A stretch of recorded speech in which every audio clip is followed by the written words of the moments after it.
मैं तो हैरान हूं आज सुबह भी कि अभी तो चर्चा प्रारंभ हुई थी, मतदान नहीं हुआ था, जय पराजय का फैसला नहीं हुआ था, फिर भी जिनको यहां पहुंचने की उत्साह है, उठो उठो उठो।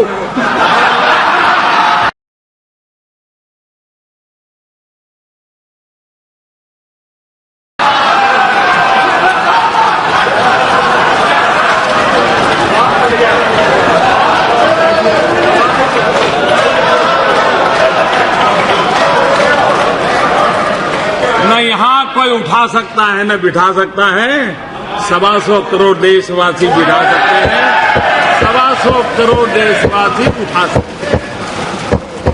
लोकतंत्र में जनता पे भरोसा होना चाहिए, इतनी जल्दबाजी क्या है?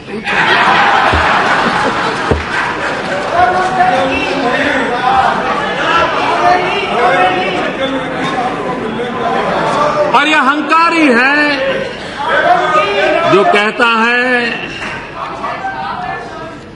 कि हम खड़े होंगे तो प्रधानमंत्री 15 मिनट तक खड़े नहीं हो पाएंगे। आदरणीय अध्यक्ष महोदय जी, मैं खड़ा भी हूं और 4 साल हमने जो काम किए हैं उस पर अड़ा भी हूं।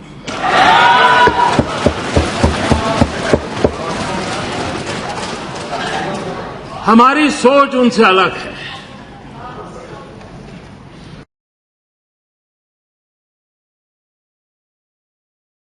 हमने तो सीखा है, सार सार को गही रहे, थोथा दे ये उड़ाए।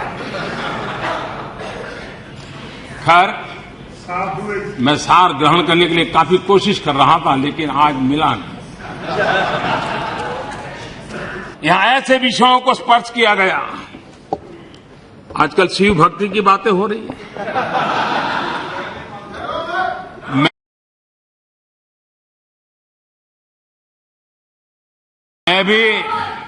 मैं भी भगवान शिव को प्रार्थना करता हूं। मैं 125 करोड़ देशवासियों को भी प्रार्थना करता हूं, आपको इतनी शक्ति दें कि 2024 में फिर से आप अविश्वास प्रस्ताव ले आए।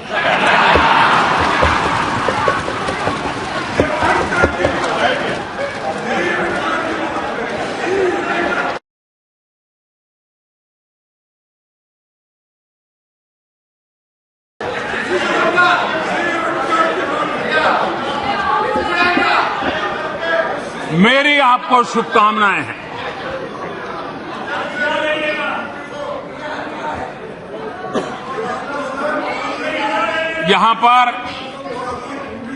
यहां पर डोकलाम की चर्चा की है। मैं मानता हूं कि जिस विषय की जानकारी नहीं है, कभी कभी उस पर बोलने से बात बड़ी उल्टी पड़ जाती है। उसमें व्यक्ति का नुकसान कम है, देश का नुकसान हो जाता है। और इसलिए ऐसे विषयों पर बोलने से पहले थोड़ा संभालना चाहिए। हमें एक घटनाक्रम जरा याद रहना चाहिए।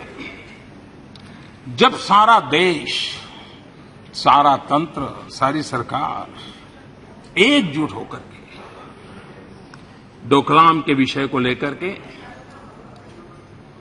प्रवृत्तिशील थी, अपनी अपनी जिम्मेवारियां संभाल रही थी, तब जो आज डोकलाम की बातें करते वो चीन के राजदूत के साथ बैठते हैं।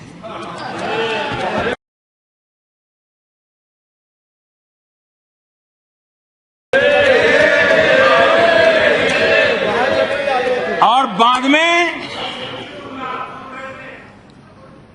कभी ना तो कभी हां, जैसे फिल्मी अंदाज में चल रहा था, नाटकीय ढंग से चल रहा था। कोई कहता था मिले, कोई कहता था नहीं मिले, फिर कहते थे मिले, फिर कहते थे नहीं मिले। क्यों भाई ऐसा सस्पेंस क्यों? मैं समझता हूं, और कांग्रेस प्रवक्ता ने तो पहले साफ बना कर दिया था कि उनके उपाध्यक्ष चीनी राजदूत को मिले ही नहीं है। इस बीच एक प्रेस विज्ञप्ति भी आ गई और फिर कांग्रेस ने मानने के लिए मजबूर होना पड़ा। हाँ, मुलाकात तो हुई थी। क्या देश के विषयों कोई गंभीरता नहीं होती क्या? क्या हर जगह पे बचकाना हरकत करते रहेंगे क्या?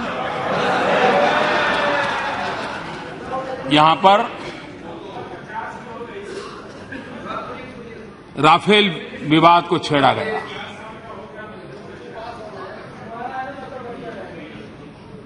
मैं कल्पना नहीं कर सकता हूं कि सत्य को इस प्रकार से कुचला जा सकता है, सत्य को इस प्रकार से रौंदा जाता है और बार बार चीख चीख करके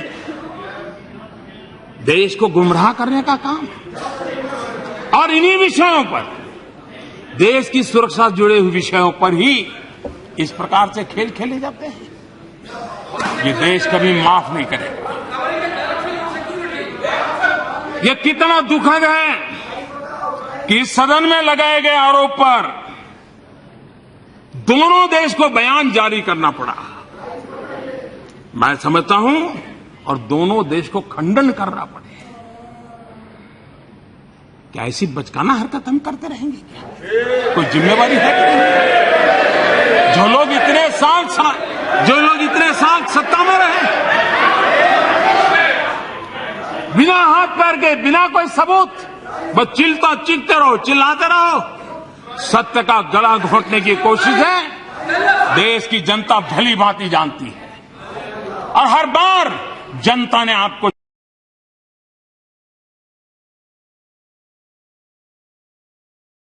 जवाब दिया है और अब सुधरने का मौका है। सुधरने की कोशिश करें। ये राजनीति का स्तर देश हित में नहीं है। और मैं इस सदन के माध्यम से अध्यक्ष महोदय जी, मैं देशवासियों को विश्वास दिलाना चाहता हूं, देशवासियों को आश्वस्त करना चाहता हूं कि ये समझौता दो देशों के बीच हुआ है। ये कोई व्यापारी पार्टियों के साथ नहीं हुआ है। दो जिम्मेवार सरकारों के बीच में हुआ है।